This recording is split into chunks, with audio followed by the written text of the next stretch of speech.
semenjak Arman ke Sulawesi, saat itulah Kanila mulai berubah. Walaupun saudaraan, gue sama dia super canggung. Kalian udah punya pacar belum? Yang ini juga lebih gila lagi nih, guys.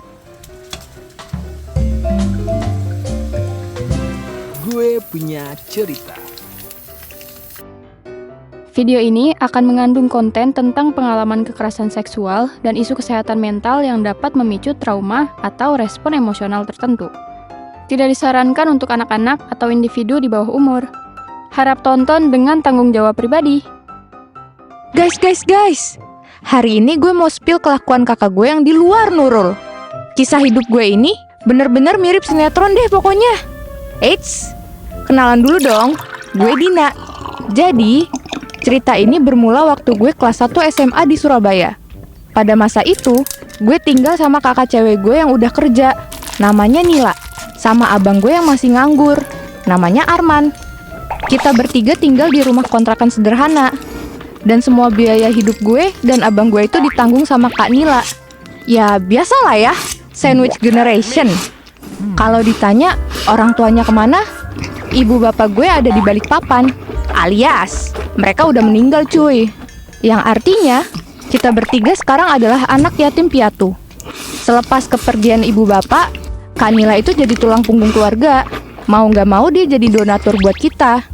FYI, Kak Nila itu lulusan sarjana ekonomi. Dan sekarang, dia kerja di sebuah perusahaan dengan gaji yang lumayan lah buat biayain sekolah gue sama kebutuhan hidup sehari-hari. Sampai suatu hari, abang gue, si Arman itu memutuskan buat nyari kerjaan di Pulau Sulawesi.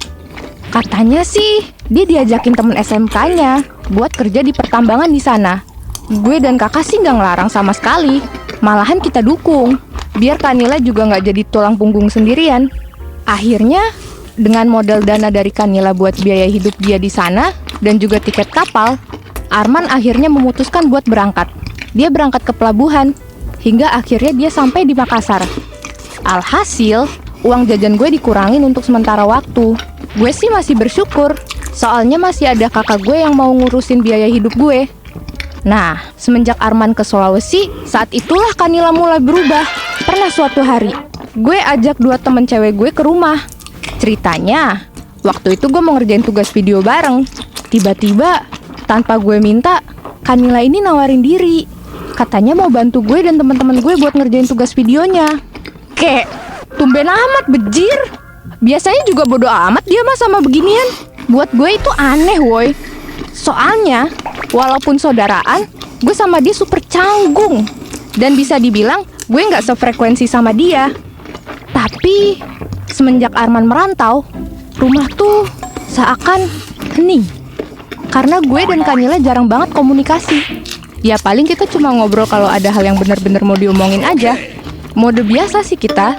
Stay cu, setelan cuek, aduhai. Oke, balik ke topik. Waktu itu gue lagi istirahat sama temen-temen gue di ruang tamu. Kak Nila dengan inisiatifnya yang tinggi, datanglah dia sembari bawa nampan yang isinya teh sama wafer. Ya gue pikir waktu itu mah kayak wajar lah ya. Namanya juga lagi ada tamu. Posisinya, gue duduk bertiga di sofa panjang, dan Kak Nila duduk di sofa tepat yang berhadapan sama kita bertiga. Awalnya sih, Kak Nila cuma ngobrol santai, dan kadang juga nanya-nanya. Kayak, kalian kalau ngumpul sering ngapain? Orang tua kalian kerja apa? Terus, sampai momen dimana dia nanya, kalian udah punya pacar belum? Masa cantik gini gak punya pacar? Gue sempat mau negur tuh. Soalnya, pertanyaannya merujuk ke arah privacy. Tapi, pas lihat reaksi temen gue, mereka sih fine-fine aja. Tapi, gak lama setelah itu, Kak Nila jadi aneh, super aneh. Setelah ngobrol santai, Kak Nila pergilah dia ke kamarnya. Sementara gue dan teman-teman gue pun mulai fokus ngerjain tugas. Soalnya deadline tugas udah mepet banget, guys. Gue sama teman-teman gue pindah duduk di lantai. Kita sibuk diskusi mengenai struktur editan tugas video. Terus, entah gimana, Kak Nila ini tiba-tiba muncul di belakang temen gue. Dia duduk gitu, terus megangin pundak temen gue. Terus lo tahu apa yang dia lakuin selanjutnya? Kak Nila nyium pipi temen gue. Dicium anjay. Temen gue yang kagetan, refleks lah dia ngeluarin kata-kata mutiara dengan muka yang shock. Ya gue sama temen gue ikutan shock dong. Terus karena reaksi kita yang heboh itu, Kanila akhirnya pergi dari ruang tamu gitu aja. Setelah kejadian itu, temen-temen gue ngusulin kalau ngerjain tugas di kafe aja lah ya. Mungkin agak traumatis sama perilakunya Kak Nila yang tiba-tiba nyium orang. Gue pernah nanyain sikap Kak Nila yang kayak gitu. Gue minta dia klarifikasi, tapi sayangnya dia nyuekin gue dan bahkan gak nanggepin gue sama sekali. Singkat cerita, waktu gue ngerjain tugas di kafe, temen gue yang pernah dicium Kak Nila mukanya asem mulu. Gue jadi kepikiran, jangan-jangan gara-gara muka gue mirip Kak Nila yang pernah bikin dia trauma. Apa karena gue bau ketek ya? Daripada puyeng, akhirnya gue tanyalah dia punya masalah apa. Awalnya dia ragu mau ngomong, katanya gak enak sama gue. Tapi setelah gue paksa, akhirnya dia cerita. Ternyata setelah kejadian itu, Kanila entah gimana caranya bisa dapat akun Instagramnya dia. Temen gue ini di spam chat lah, di spam telepon lah. Padahal temen gue udah blokir berkali-kali, tapi Kanila ini selalu aja bikin akun-akun baru. Sumpah aneh banget kan? Kayak stalker aneh gitu kan? Gue sebagai adeknya yang denger cerita ini juga gak nyangka loh. Gue jadi mulai ilfil juga ke kakak gue sendiri. Singkat cerita, setelah tugas selesai, gue dan teman-teman gue jadi canggung. Mungkin mereka merasa gak nyaman sama gue. Pelan-pelan, kita jadi jarang ngobrol. Terus, jadi asing. Gue jadi sedih. Gue nangis kejer di kamar dan bertanya-tanya salah gue apa ya, sampai harus ngadepin kejadian kayak gini. Beberapa bulan kemudian, gue dan Kanila dapat info dari Arman.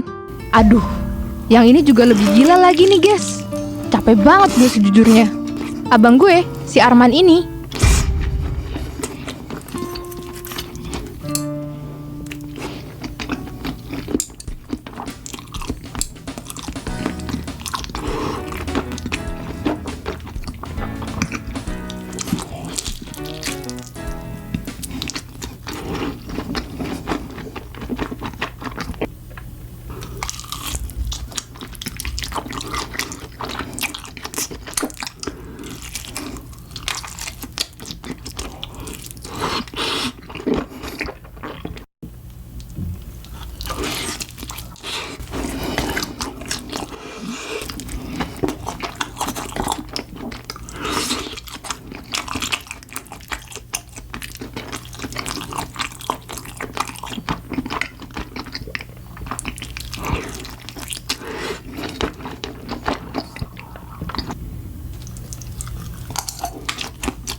Assalamualaikum.